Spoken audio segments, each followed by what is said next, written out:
Oh, my name is Gary Brown. I'm the running back coach here at Rutgers University. The first drill we're going to look at is called the box drill. It's a drill that we do every day.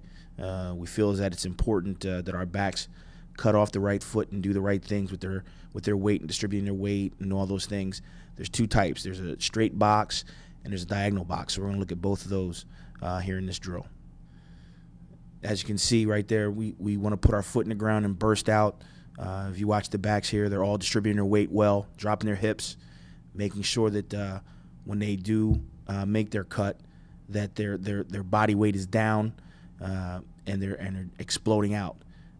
This is a great drill for any skill level, I believe, that wants to get better at their body control and their cutting ability. And like I said, this is something that we don't compromise. We do this every day. Tailbacks and fullbacks both do it, and obviously, it all the skill level is all going to depend. It's going to be different for each player, but they all get something out of it, and they all get better at body control and those types of things. I believe this one coming up is the diagonal box drill. Now we're going to change complete direction and make it more of a lateral and diagonal type cut, to where now they really have to drop their hips and turn their whole body around to get that explosion out that we're looking for in our running backs. The whole time that they're doing this, I am screaming at them to make sure that they have complete ball security, because we don't ever want the ball on the ground. So a lot of times you'll see me trying to swing at the ball or those types of things. So they never ever lose consciousness of the ball. Again, both fullbacks and tailbacks do this because somewhere throughout the course of a game or sometime, everybody's going to have their hand on the ball. So we're going to make sure when they do have the hand in their ball that they're very secure and very confident in their ability to make people miss and change direction and all those types of things. The next drill we're going to do is the zigzag drill. This drill is simply for being able to get your feet up and down quickly. This is another good drill that I like to do, at least twice a week to make sure that the guys are getting their feet up and in and out of holes and things of that nature. So this drill is very good for developing lateral movement and at the same time getting your feet up through holes. Every run we do at the end obviously has a burst out. You can see that cone at the top. We like to put that cone about 5 yards away to simulate that burst that you have to have at the end of runs to separate the good ones from the great ones, is what we like to say. If you can burst through that hole, you split the defense, and we go and score from a long way out. So again, this is a great drill. As you can see, the guys, the first time we did it and the first time you guys do it, it's not going to look very comfortable to the backs, but eventually they'll get used to it, and you'll have guys flying through it like we're doing right now. This next drill is a variation of the jump cut drill. It's where we teach kids to get in and out of cuts quickly. As you can see, our running back here is getting into a hole, and then he's quickly jumping back out of it. It just teaches them to be able to stop on a dime and get going in different directions. Like I said, it's just a variation off of the cut or the jump drill, jump cut. So bang, he gets his foot in the ground, comes on back. Then he gets up there, bang, comes on back, and then bursts out. So as we were always talking about, finishing with a burst. So he gets his foot in the ground, he sees the hole, and then he finishes through the hole strong. This drill here is a sideline drill. This is nothing more than an attitude drill that we want to make sure that if we're on the sideline, we want to punish defenders, and we want to set that attitude and let people know that when they play against Rutgers that there's not going to be any sliding out of bounds or any of those types of things. It's an attitude deal. It's a situation where kids get a mindset that we're going to be the hitter instead of the hittee, at least for one play. So we want to dip our shoulders and keep our pad level down, keep our weight down, and punish the tackler, so to speak. So we do this, again, we try to switch this up.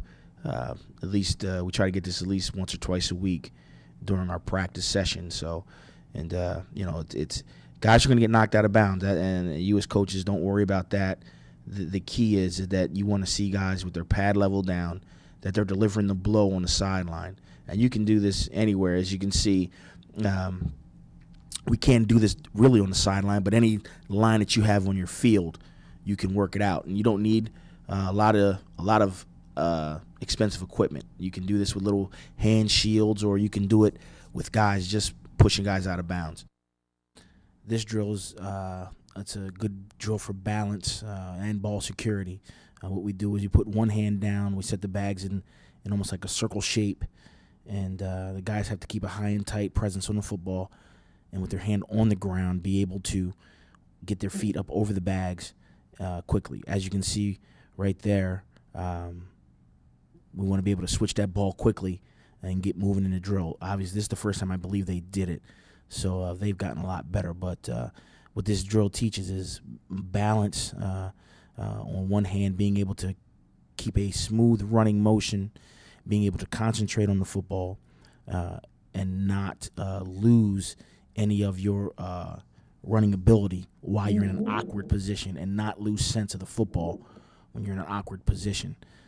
We try to do this at least twice a week because I really believe when backs get running, they get twisted and contorted into different body positions, and they still got to be able to perform and to protect that football. So this is something we're going to get better at. As the more we do it, the faster they'll become, and they'll feel more comfortable with that. But again, these are drills that you don't need a lot of equipment with. You need 2 footballs. You can do. You don't need agile bags to do this. It's something that doesn't cost a lot of money, and it trains guys real well. So you see, he's having a little problem with that. So we, like I said, it's the first time he did it, but we are going to definitely get better at this. Let's see, he goes again. I believe he steps it up and does a little bit better when he gets used to it. So, yeah, there he goes, doing it better. He'll get better. It's one of our better guys, and he's going to do well.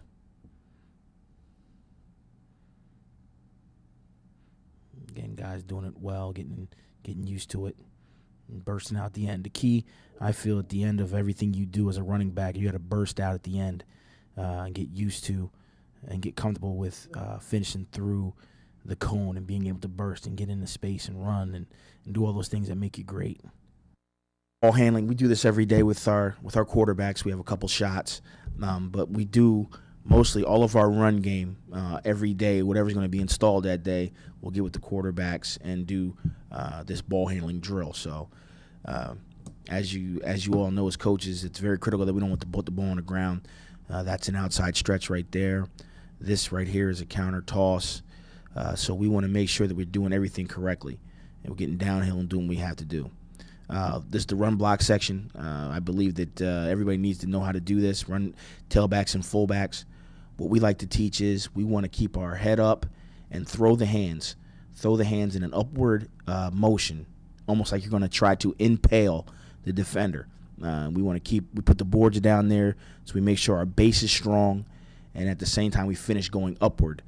Because I believe that when you sink your hips and drop your hips, that's when you get that burst you're looking for in the run block, dropping your hips and that pop that you need to be an effective run blocker.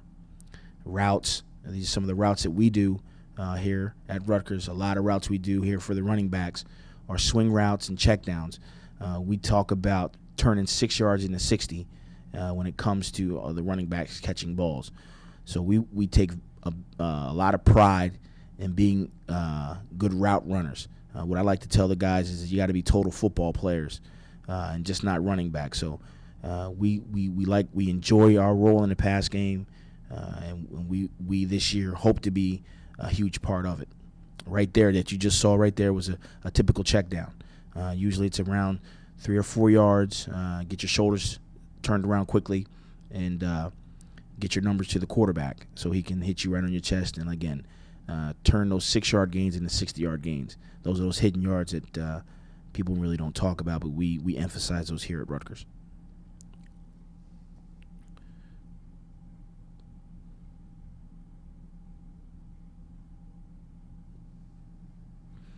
believe this is going to be another check down after we got everybody straightened out and lined up. Obviously, this is early, so we want to make sure everybody's perfect in their alignments in those types of situations.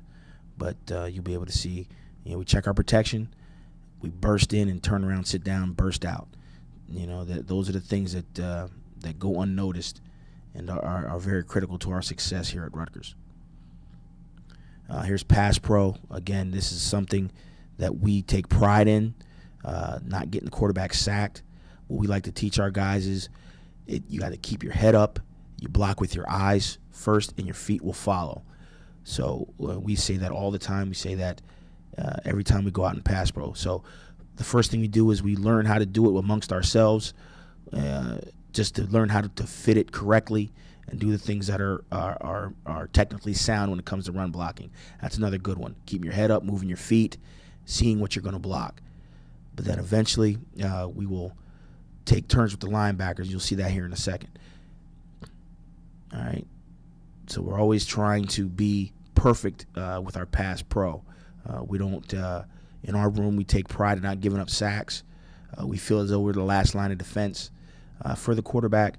So on top of being physically and technically correct in the run blocking or in the pass blocking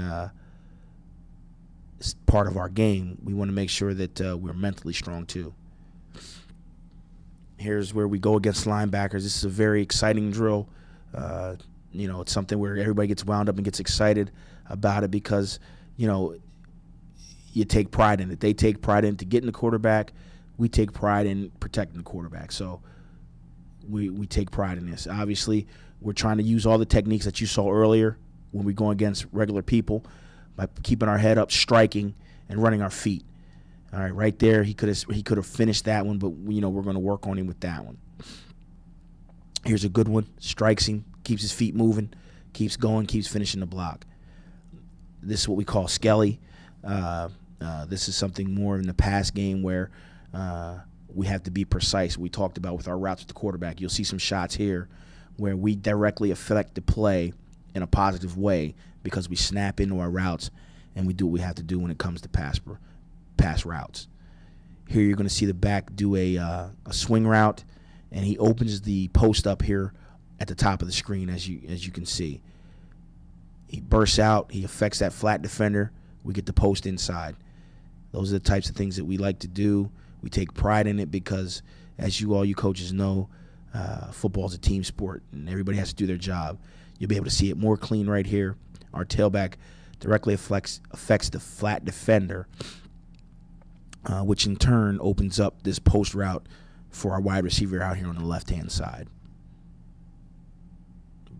Boom, there it is.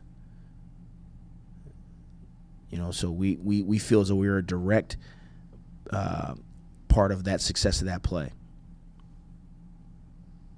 Here's another play where we directly affect what's going on in the pass game. We're going to get out here, sit down, get out here quickly, sit down, and we affect that linebacker in there so our wide receiver can get behind him. We try to put people in binds in our pass game, and if we as running backs do not take it seriously and do not snap in and get out there with great urgency, we won't be able to affect people. And you see this play here where the tight end goes inside, but we affect the hook defender where he doesn't know what to do, and we throw it right behind him.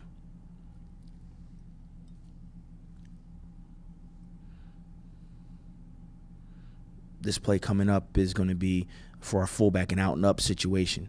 We don't get the ball on this particular play, but just the urgency that we get out there and try to make things happen. The ball could have come to us, but we threw it to the underneath receiver.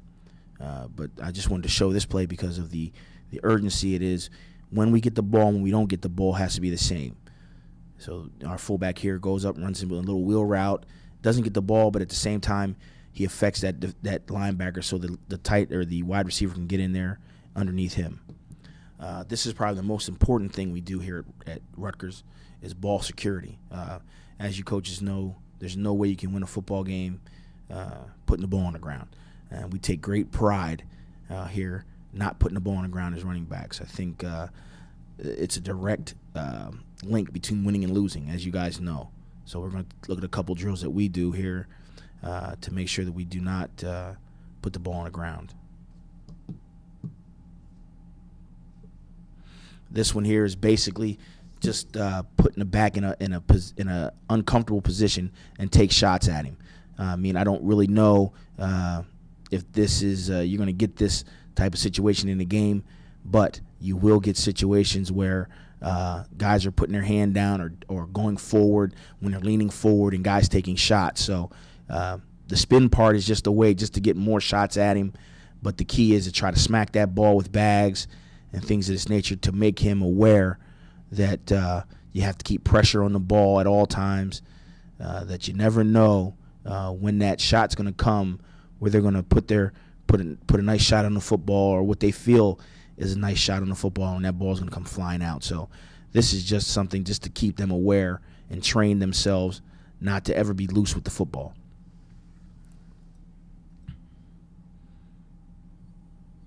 This here is another drill that we do. It's called hold the runner or rake the ball, however you want to call it. I've seen it called many, many different things. But here we're going to teach leg drive at the same time having ball security. So we don't want that ball coming out when you're trying to drive and run, because the natural flow of running is to swing your shoulder, and when you swing your shoulder in football, that ball becomes exposed.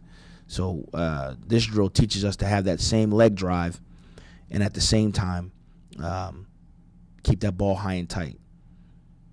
You'll see it here again with our guys, and again, those guys in the running back group take great pride in it. They get upset if they ever put the ball on the ground, and those are the types of kids you want, because those are the types of kids that aren't going to beat you.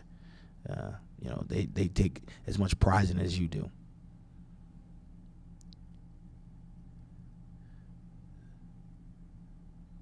Here we go again. Obviously, we switch hands.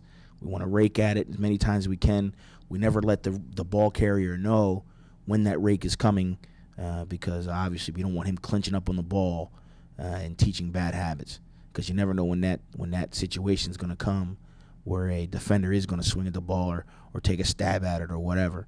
So we don't ever tell the back when it's going to happen. We just take swings at it. It teaches them that discipline of keeping that elbow down and making sure that we don't put the ball on the ground. I want to say thank you for taking time with me and listening to some of the things that we like to teach here at Rutgers, and I hope this DVD helped you out. Thank you.